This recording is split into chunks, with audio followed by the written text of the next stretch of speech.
మన దేశంలో సంస్కృతి సాంప్రదాయాలు ఆచారాలు ఎక్కువే. అందులోనూ గోమాతకు మనం ఎంతో ప్రాధాన్యతనిస్తాం.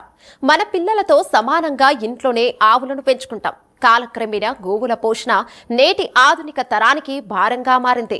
మన సాంప్రదాయాలు కనుమరుగవ్వకుండా ఉండేందుకు ఓ రైతు చేసిన వినూత్న ఆలోచన చేశాడు. ఇక ప్రతి ఇంట్లో ఆవులను పెంచుకునే వెసులుబాటు కల్పించేలా చిన్న సైజు ఆవులను పెంచుతున్నాడు. ఇంతకీ ఏంటి ఆ ఆవులు, ఎక్కడ ఉన్నాయి ఈ ఆవులు తెలుసుకోవాలనుకుంటే ఈ స్టోరీ చూడాల్సిందే.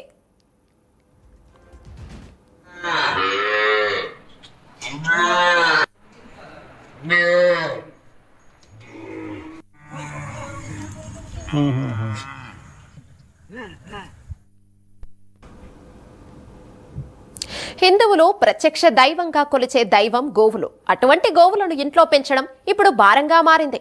నేటి పరిస్థితుల దృష్ట్యా ఆవులను ఇంట్లో పెంచుకోవడం కష్టంగా మారింది. ఆవుల సైజు కావచ్చు, మరేమన్నా కారణాలు కావచ్చు, వాటి పోషణ నేడు అందరికీ ఇబ్బందిగా అయ్యింది.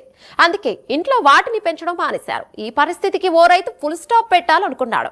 చిన్న సైజు ఆవులైతే ఇంట్లో పెంచుకోవడానికి వీలుగా ఉంటుందని ఆలోచించాడు. అనుకున్నట్లుగానే కార్యరూపంలో దాల్చాడు. అప్పుడే అతడికి పుంగనూరు ఆవులు గుర్తుకొచ్చాయి. మన దేశంలోని పుంగనూరు ఆవులు ప్రపంచవ్యాప్తంగా ప్రసిద్ధి చెందాయి. సాధారణ గోవుల కంటే భిన్నమైన పూర్తి దేశీయ రకం. ఎందుకంటే వీటి ఎత్తు చాలా చిన్నగా ఉంటుంది. 16 నుంచి 22 అడుగుల ఎత్తులో ఇవి ఉంటాయి. సో వీటికంటే చిన్న సైజు ఆవులైతే ఇంట్లో పెంచుకోవడం పెద్ద కష్టమేమీ కావని భావించాడు. అందుకు అడుగులు వేశాడు.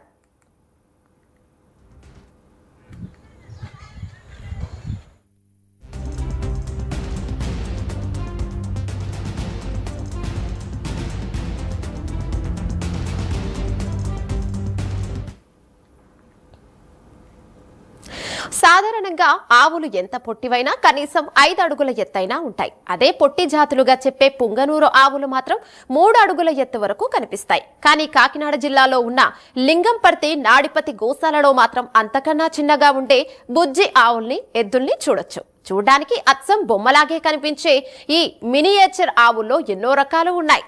అడుగు ఎత్తున్నవి నాడిపతి నానో రకమైతే, 2.5 అడుగుల ఎత్తు ఉన్నవి మైక్రో మినియేచర్ పొట్టి జాతి. తెలుపు, నలుపు, ఎరుపు, గోధుమ ఇలా వివిధ రంగుల్లో ఉండే ఈ చిట్టి ఆవులు చూడ్డానికి ముద్దొచ్చే రూపంతో ఉండటమే కాదు, రోజు లీటర్ నుంచి 2 లీటర్ల వరకు పాలు కూడా ఇస్తాయి. మన దగ్గర పొంగునూరు ఆవులు నియర్లీ ఒక 1000-1500 ఒరిజినల్ పొంగునూరు ఆవులు ఉన్నాయండి. అలాగే మిగతా జాతులు ఉన్నాయి. ఇంకా మినియేచర్లు, మైక్రో, నానో జాతులు కూడా ఉన్నాయి. టోటల్గా 3200 ఆవుల వరకు ఇక్కడ ఉన్నాయి. మనకు రోజు ఇలా నేల మీదకి వెళ్తాయి. కొన్ని షెడ్యూల్లో ఉంటాయి. వీటి పాలు కూడా కొన్ని తీయడం జరుగుతుంది. ఆ పాలనేమో మనం నెయ్యి కింద కన్వర్ట్ చేయడం జరుగుతుంది. 2 అడుగులు ఎత్తు, 2 లీటర్ల పాల దిగుబడితో ప్రతి భారతీయుడి ఇంట్లో కూడా 10,000కే 2 ఇవ్వాలనే కాన్సెప్ట్తో మనం ముందుకు వెళ్తున్నాం. రీసెంట్గా నరేంద్ర మోడీ గారిని కూడా కలవడం జరిగింది. ఆయన కూడా యోగి ఆదిత్యనాథ్ గారిని.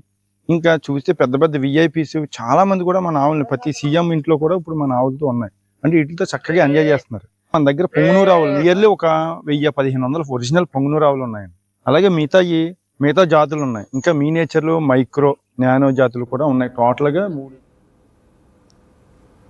కాకినాడకు చెందిన నాడిపతి వైద్యుడు కృష్ణంరాజు కనుమరుగైపోతున్న పొట్టి జాతి ఆవుల్ని సంరక్షించాలన్న ఆలోచనతో పరిశోధనలు మొదలుపెట్టారు. చిత్తూరుకు చెందిన పుంగనూరు, కేరళ, వేచూరు రకాలతో పాటు మల్నాడు గిద్ద, బోని, మినీ మౌస్ లాంటి రకరకాల పొట్టి జాతులతో బ్రీడింగ్ చేస్తూ ఈ మినియేచర్ ఆవుల రకాన్ని తయారు చేశారు.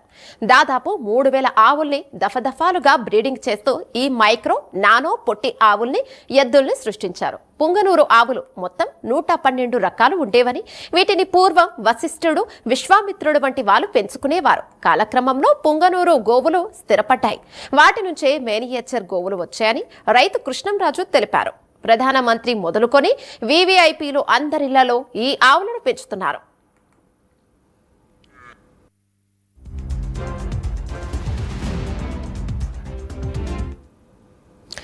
ఆవులు అంతరించిపోతున్న ఈ కాలంలో రైతు కృష్ణంరాజు చేసిన పని అందరితో ఔరా అనిపిస్తోంది. కృష్ణంరాజు చేసిన పనికి జిల్లావాసులు సైతం అభినందిస్తున్నారు. రైతును ఆదర్శంగా తీసుకుని ప్రతి ఒక్కరూ మన సాంప్రదాయాన్ని కాపాడాలని పలువురు కోరుతున్నారు. బుజ్జి మేకలాంటి ఈ ఆవుల్ని పల్లెల్లోనే కాదు పట్టణాల్లోనూ పెంచుకోవచ్చు.